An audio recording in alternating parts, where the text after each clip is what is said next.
Buenos días, arquitectos. Somos el grupo 1 y vamos a exponer sobre el sistema de muro estructurado. Los integrantes son Apaso Ceballos, Jimena Milagritos, Alba Ana Belén, Aliaga Cabanillas Renzo Alejandro, Aparicio Vázquez Bruno André, Alarcón Guaita Reinaldo Jesús, Alarcón Karina, Acuña Bustos Yasmín, Vaca Inocencio Franca Alexis, Verdillana Maldonado Ruth Sofía y quien les habla Becerra Paredes Gladys Angélica. Empezaremos haciendo una breve introducción del tema. Definimos como el sistema de muro estructurado al muro de carga o muro portante. Este se les denomina las paredes de una edificación que poseen función estructural, donde los elementos verticales resistentes son los muros, es decir, que soportan otros elementos estructurales del edificio, como techos, arcos, bodegas y vigas. Su función de los muros de carga es transmitir la carga al terreno de forma lineal. Por eso viene a ser un sistema bien configurado, que es poco propenso al colapso, porque ofrece una gran resistencia a los esfuerzos laterales. Como es un sistema muy rígido, casi no se producen desplazamientos laterales. Los elementos no estructurales no sufren daños considerables y gracias a su rigidez pueden llegar a construir edificios con más de 30 pisos de altura. A lo largo del trabajo hemos analizado el sistema de muro estructurado que vienen a ser los muros portantes y hemos analizado también su concepto, las características que presenta, sus materiales, las ventajas y desventajas que tienen el sistema de muro portante.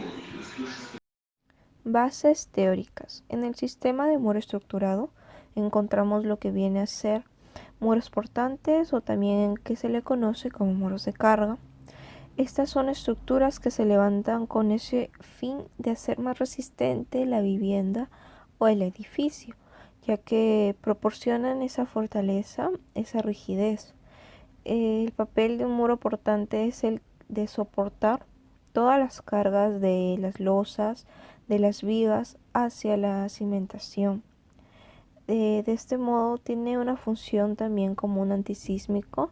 Son muy utilizados de esta manera también, ya que al momento de recibir un terremoto o un temblor, estos se mantienen rígidos y fuertes, no se dañan.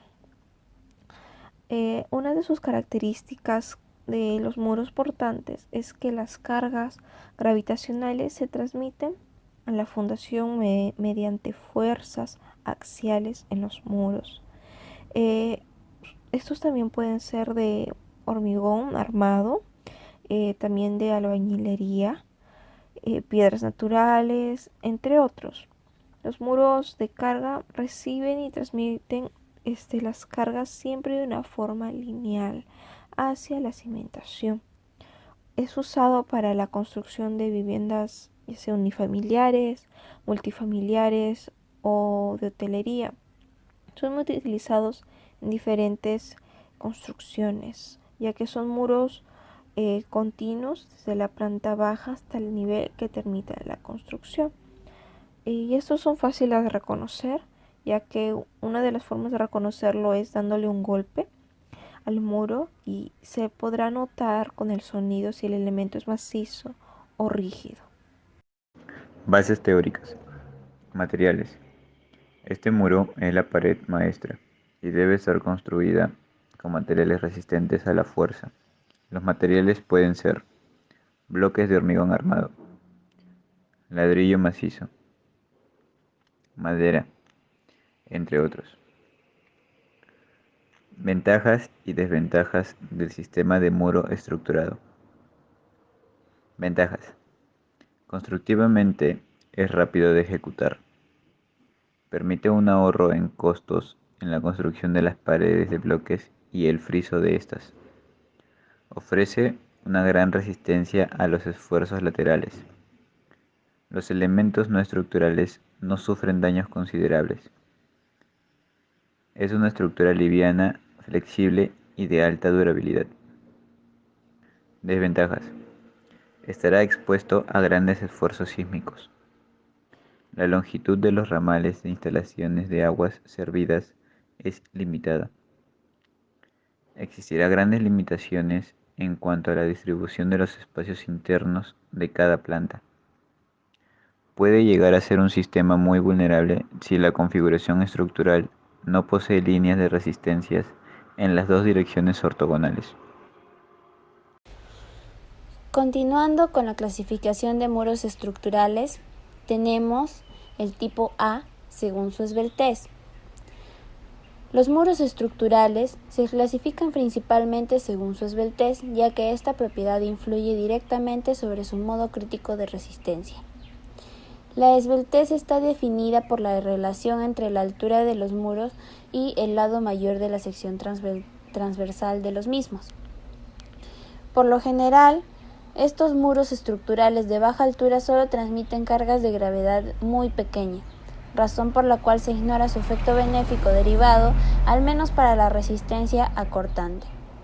Además, ya que su brazo de palanca interno disponible es relativamente grande, por lo que la estructura se ve menos afectada por la flexión ejercida por las cargas laterales. En general, los muros estructurales bajos suelen ser controlados por corte.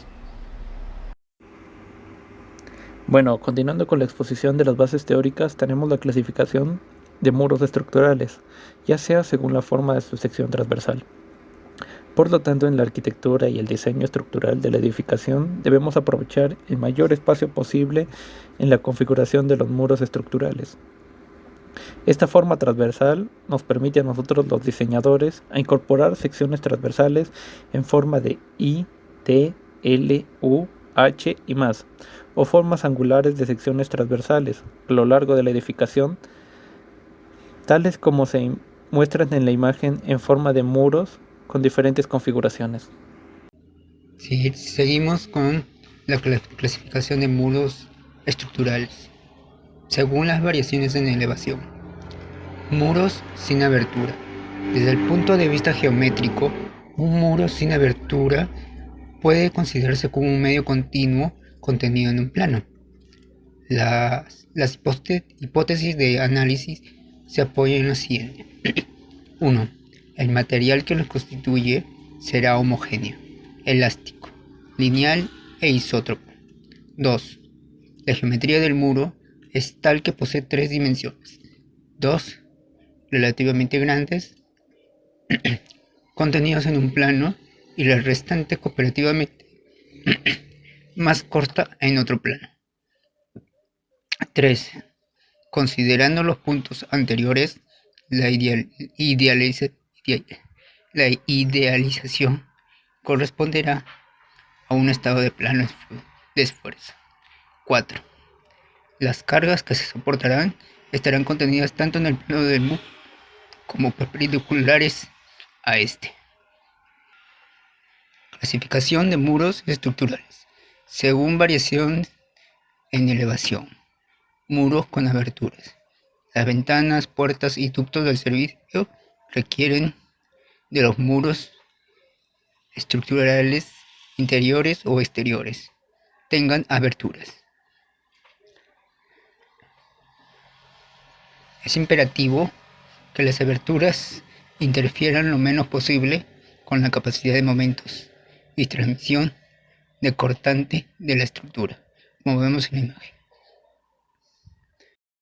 Términos básicos. Algunos términos básicos que hemos podido encontrar al momento de elaborar este trabajo que carecemos de cierta información son los siguientes.